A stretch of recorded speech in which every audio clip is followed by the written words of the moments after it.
নমস্কার ম্যাডাম। নমস্কার। আপনার নামটা কি আছে? আমি ডক্টর জ্যোতি কুমারী শর্মা। আপনার একটা বই তো খুব মার্কেটে ভালো চলছে, একটু বইটার সম্বন্ধে একটু ডিটেলস বললে আমরা একটু ব্যাপারটা জানতে পারতাম। আচ্ছা, ওই বইটার ব্যাপারে জানতে আপনি কি বইটা পড়েছেন? হ্যাঁ, বইটা কিছুটা পড়েছি এবং অনেকের মুখেই শুনছি আর কি। আর আচ্ছা, অনেকের মুখে শুনছেন, ঠিক আছে, তাহলে বইটা এখানেই রাখা আছে। আচ্ছা, এটাই হচ্ছে বইটা। এই বইটা হচ্ছে, হ্যাঁ হ্যাঁ, এই বইটা আমি দেখেছি এবং অনেকেই পড়ছে। আমি জিজ্ঞাসা করছি একটু বইটার সম্বন্ধে বললে। আচ্ছা, বইটা সম্বন্ধে আমি নিশ্চয়ই বলবো। এই বইটার নাম হচ্ছে inclusive growth in India with special reference to socio economic perspective. আর এটা আমি জানিয়েছি as a tree of inclusive growth, a framework of equity, prosperity and social justice. আবার হচ্ছে এই বইটা আমি বুঝাইছি 6 এলিমেন্টস এর ব্যাপারে, যোনটা একটা গাছের ভাগ হয়। ওটা হচ্ছে ফার্স্ট অফ অল ফাইন্যান্স, তারপরে এডুকেশন, তারপরে হেলথ কেয়ার, তারপরে এমপ্লয়মেন্ট, তারপরে ইনফ্রাস্ট্রাকচার, তারপরে এইচআরডি। এইচআরডি মানে হিউম্যান রিসোর্স ডেভেলপমেন্ট, তার মানে হয় আমাদেরই ডেভেলপমেন্ট। বুঝতে পারলেন তো? তো এখন আমি আপনাকে জানাচ্ছি কি কিভাবে এসবের পার্টটা চলে আর আমরা এটা করি, ঠিক আছে? তো বইটা আমি হাতেই রাখি, তাহলে ভালো হবে না? ঠিক আছে, আমার হাতে রাখছি। তো এটা হচ্ছে, আমি আপনাকে জানাচ্ছি কি সব থেকে আগে আসে হচ্ছে ফাইন্যান্স। এখন ফাইন্যান্সকে বীজের ওপর বলা যায়, ফাইন্যান্সকে বলা যায় সিড অফ ইনক্লুসিভ গ্রোথ। এখন ফাইন্যান্সকে কেন সিড বলা যায় এটা আপনি বুঝতে পারেন?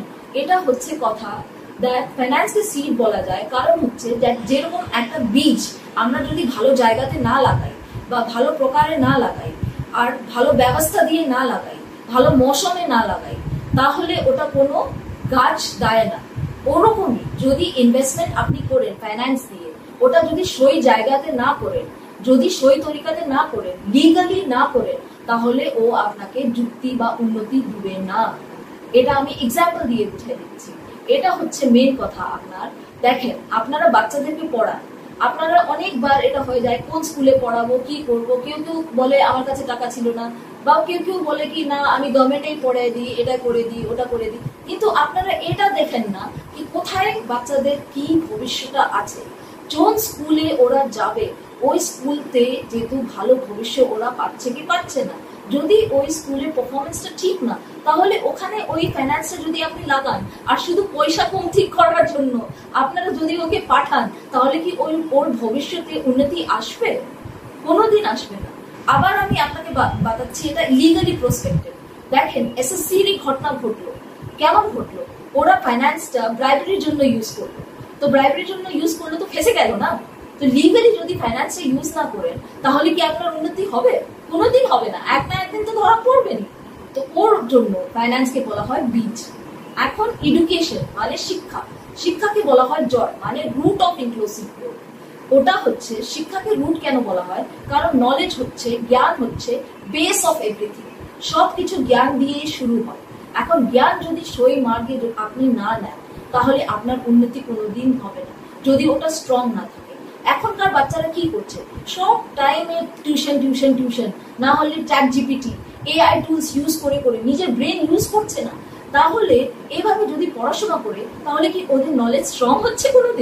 কোনোদিনই হচ্ছে না। আর বেসিকলি আমরা যদি দেখি, তাহলে কলেজে তো বেসিকলি বাঙ্কিং চলছে। আর এটা আমি বলছি, তো এরকম যদি সিস্টেম হয়, তাহলে ওদের নলেজ স্ট্রং হচ্ছে? যদি স্ট্রং হয়, তাহলেই তো বাচ্চাদের উন্নতি হবে না। আর যদি উন্নতি না হয়, তাহলে কি হবে? আর এখানে আমি একটা আরো কথা বলি।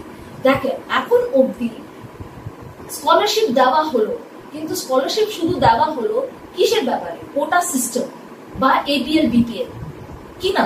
কিন্তু কোনোদিন স্কলারশিপ দেওয়া হলো মেরিট বেসে? কোনোদিন না, কি না? তো যদি স্কলারশিপ মেরিট বেসেও দেওয়া যায়, তাহলে হবে উন্নতি।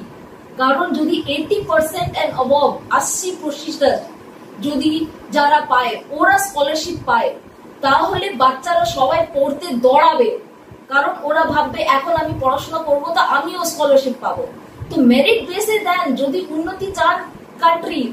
যদি উন্নতি না চান, তাহলে তো এইভাবেই চলবে। আর ইন্ডিয়া সবসময় ডেভেলপিংই থাকবে, ডেভেলপ কোনোদিনই হবে না। বুঝতে পারলেন এখন কথাটা? আমি এটা বলছি না কি কোটা সিস্টেম বন্ধ করে দেন, কোটা সিস্টেম রাখেন, কিন্তু মেরিট কেউ নিয়ে আসেন। মেরিটকে যদি নিয়ে আসবেন, তাহলে বাচ্চারা খুবই ভালো করে পড়াশোনা করবে। এটা আমার লিখিত নিয়ে নেয়। তারপরে হচ্ছে আমাদের হেলথ কেয়ার স্বাস্থ্যটা হয় খাদের উপর। এখন একটা গাছে যদি খাদ না দেন তাহলে তো গাছ আসে না, কি না? তো ওটার উপর এখন আমরা কি দেখি, কলেজের যখন সময় কলেজে বাচ্চারা যায় বা কলেজের আগে থেকেই 9-10 পৌঁছানো থেকেই বাচ্চারা কি হয় দেয়, বাচ্চারা হয় কি ওরা সিগারেট বিড়ি খেতে শুরু করে দেয়। ওরা বলে আমি দারুও খাবো, বলে সরকারই তো দিয়েছে, সাপ্লাই তো হচ্ছে। তো এইভাবে যদি ওরা বলে তাহলে it is the fault of home. যদি শুধু পয়সা পয়সা পয়সা কামানোর জন্য এটা সাপ্লাই হতেই থাকে, ইকোনমিক্সে বলা যায় supply creates its own demand. তো সাপ্লাই হতে থাকবে তো ডিমান্ড তো পড়বেই। But the thing is that যদি গলত চিজের ডিমান্ড পড়ে তাহলে স্বাস্থ্য কোনোদিন ভালো থাকবে না। আর যদি সস্ত এমপ্লয় আপনি না পান তাহলে উন্নতি হবে না, কোনোদিন হবে না। তো ওটাই জন্য আমি বলছি স্বাস্থ্যকে বলা যায় খাদ, আর খাদের রকম যদি মানুষ ভালো করে চলতে পারে তাহলে আপনি পাবেন উন্নতি। তাই জন্য স্বাস্থ্যকে বলা হয় খাদ। তো এখন থেকে চেষ্টা করেন, আমি গভর্নমেন্টকে একটু বিরোধ করছি না, কিন্তু অনুরোধ করছি, প্লিজ সিগারেট দারু বিড়ি এসব যোনটা হানিকারক সিটিজেন্স এর জন্য ওটার সাপ্লাইটা বন্ধ করে চেষ্টা করেন। যদি সাপ্লাইটা বন্ধ হয় ডিমান্ড এমনি মরে যাবে, কারণ এটা says law of demand, says law of market, sorry, not says law of demand, says law of market, that supply creates its own demand. Supply না থাকলে ডিমান্ড হবেই না, কেউ কোথাও যাবেই না। বুঝতে পারলে তো? ওটা খোঁজার জন্য। তারপরে হলো যদি আপনার ফাইন্যান্স ভালো থাকে ইউজ করে, যদি আপনার এডুকেশন ভালো থাকে, যদি স্বাস্থ্যটা খুব ভালো থাকে, তাহলে আপনি পাবেন গাছের ডাট। ওটা হচ্ছে আপনার কি স্টেম অফ ইনক্লুসিভ গ্রোথ। ওটা কি হতে পারে আপনার কিছু বলতে পারবেন? ব্যাপারে অতটা জানা নেই, আপনি বলুন। ওটা হচ্ছে এমপ্লয়মেন্ট, আপনার চাকরি তাহলে পাবেন, বুঝতে পারলেন, অন পার্মানেন্ট বেসিস। আর ওই চাকরিটা আপনাকে খুবই ভালো করে মেরিটিয়াস এমপ্লয় দিবে, কারণ হচ্ছে ওরা ভালো করে পড়াশোনা করেছে, ওরা এসব করেছে, কিন্তু আপনাকে চাকরিকেও ভালো করতে হবে। The thing is that I'm not going, I'm again and again saying, আমি কোটা সিস্টেমের বিরুদ্ধে যাচ্ছি না।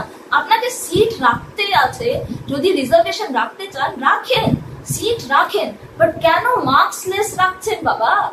মার্কসলেস রাখলে তো আপনি মেরিটিয়াস এমপ্লয় পাচ্ছেন না। আবার মার্কসলেসও না, আপনারা এজ এসটি এসসি ওবিসি এর বড়াই দিচ্ছেন আর জেনারেলের ঘটাই দিচ্ছেন। কি বলছে ওরা জওয়ান থাকে 40 বছরতে আর আমরা 25 বছরতে আমরা কি বলা যায় পুরো বৃষ্কালে পৌঁছায় যাই। এটা কি হয়? এটা তো খুবই খারাপ জিনিস। আপনি এটলিস্ট এজ এন্ড কি বলা যায় মার্কসটা সেম রাখেন, তাহলে তো মেরিটিয়াস এমপ্লয় পাবেন, না হলে তো পাবেন না, আর সস্তা এমপ্লয় পাবেন।